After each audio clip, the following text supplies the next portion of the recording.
Walk us through, the crackdown started then. Walk us through what actually happened in Ottawa over the last couple of days.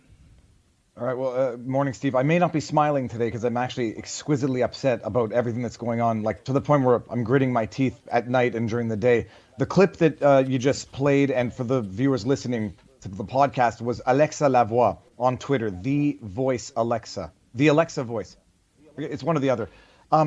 And they basically, the police, she's wearing full credentials. She's got her Rebel Media press pass around her neck. She's holding a microphone. And I spoke with her, and she's going to speak out for herself sooner than later. Basically fired a tear gas canister directly at her leg, point blank. I showed up on Friday. I mean, I've been going back and forth from Montreal. I think I've done it now 13 or 14 times, just to document what's going on. At first, it started just to compare what was going on to what the media was saying was going on. And we've lived through it with me for the last 3 weeks. Nothing but, you might find it obnoxious, you might find it occupying Parliament Hill, but nothing but the most peaceful protest you've ever seen anywhere, hands down. So much so that Ottawa City Council, they were freaking out about literally bouncy castles and hot tubs on Wellington Street on Parliament Hill. Justin Trudeau invoked the Emergencies Act last Monday. Before they've even voted on the directives or the approval of the Emergencies Act, he came in with the cavalry literally and a military literally. He told Canadians, don't worry, we're not bringing in the military. Anybody who was there and saw what was there, they may not be wearing military uniforms, but they are as good as a military. There was RCMP, which is the Royal Canadian Mounted Police. There was police from Quebec. I don't know if it was Sûreté de Québec. Police from other areas, because apparently the OPP, the Ontario Provincial Police, wanted to have nothing to do with this maniacal act of tyranny. And the police come in, and I was noticing it. They're just standing in a line. They're blocking off certain streets. You had to pass a checkpoint to get in. I parked my car well outside. I asked for permission at every checkpoint. I didn't do anything that was not allowed in a free and democratic society. But I asked all the police officers, where can I go? What can I do? And I'm walking in, and you just see them like literally stormtroopers out of a horror movie, or out of Starship Troopers, like the enemy force in a line, heavily armed. Some of them are wearing face masks. They have batons. They have there's snipers on rooftops. There's drones flying in the sky, and they just start inching forward as a wall, very slowly. You barely even notice it's happening, but you stand there and record over enough time, and you see it's like a tide of police just slowly pushing the crowd back. Anybody who slips, falls, or pushes back gets hauled off and arrested. And they just kept doing this, and they kept doing it in a manner to provoke a response from the otherwise peaceful crowd. And that's how it went from Friday to Saturday. And then eventually they took over all of downtown Ottawa. When I was there on Friday, I saw them, the police pushing, and it looks like provocation. They stand there face to face with the protesters. And then all of a sudden they move forward a foot. And if anybody falls, pushes back, whatever, arrest. And then this business with they're strutting around 8 horses through a crowded protest in minus 16-degree weather on icy streets, as if they don't think or know that that's a risk. And based on the leaked messages between RCMP members, they knew damn well it was a risk and might have been even part of the plan to provoke an incident where a horse gets injured and they can blame the crowd. And then what ends up happening happens.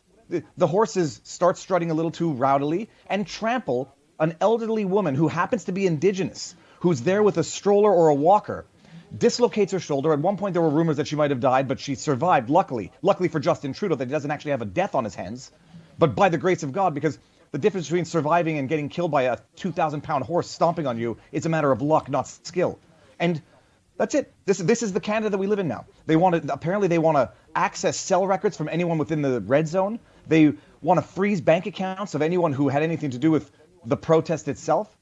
They're criminalizing the Constitution in real time, and we have enough Canadians, or sadly too many Canadians, I don't know what percentage they represent, who are like, fine with me. That doesn't affect me. I don't like those protesters either, so good for me. Invoke the Emergencies Act.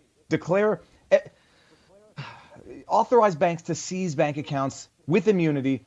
Turn Canada, I don't even want to say turn Canada into China, because I don't even know if it's this bad in China. Although I know that you have the Chinese leader and the leader of Iran tweeting out, well done, Justin. Good luck trying to lecture us on human rights violations on a going forward basis. Real quickly, I want you to hold through the break. We've got Lincoln from Rebel News. We're trying to get Mike Anderson, the trucker, but we don't know his current status. I want to go back to this, and it was really called the War Measures Act. This is something that's never been invoked, I believe, in Canadian history. Correct me if I'm wrong. You're the lawyer. I'm not. I thought you then had to go, after you invoke it, I thought you had to go to Parliament, to Commons, and make the case and actually have a debate and then have a vote of support or not support. Has that been suspended? Sorry, has Trudeau actually had to go to has he actually had to present his case of why they had to drop the hammer like this, sir? Not yet. So what ends up happening, you're correct. This is now called the Emergencies Act. It replaced the War Measures Act in 1988. The War Measures Act itself, as far as I understand, was invoked once by Justin Trudeau's father back in the FLQ crisis, Le Front Libération de Québec, which was a real crisis. They had kidnappings. They had a parliamentarian was murdered, kidnapped and murdered. Laporte, I forget his first name. I think it was Pierre Laporte. That was a real crisis, which could justify invoking the War Measures Act.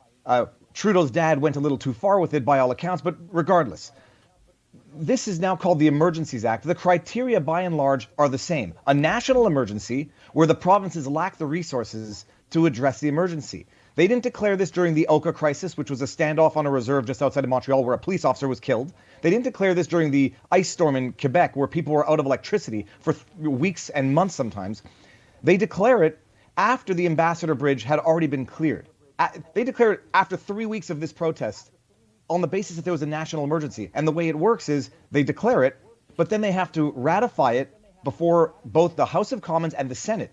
And they have to ratify the measures that the government is arguing are necessary to deal with this national emergency. They suspended the vote on this, the debate, sorry. They suspended the debate on Friday under the pretext that it was such an emergency, so much danger, where the only danger Friday was brought in by the police themselves. I noticed, I think it was Thursday, they were fencing up Parliament and they couldn't figure out why they were doing it.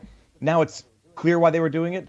But they argued Friday. They couldn't debate, couldn't even do it virtually. And while they have suspended the debate on whether or not to approve and ratify the Emergencies Act and the directives that Trudeau wants to implement, they start implementing them regardless. They have, in fact, I can confirm at least one individual frozen bank account and martial law.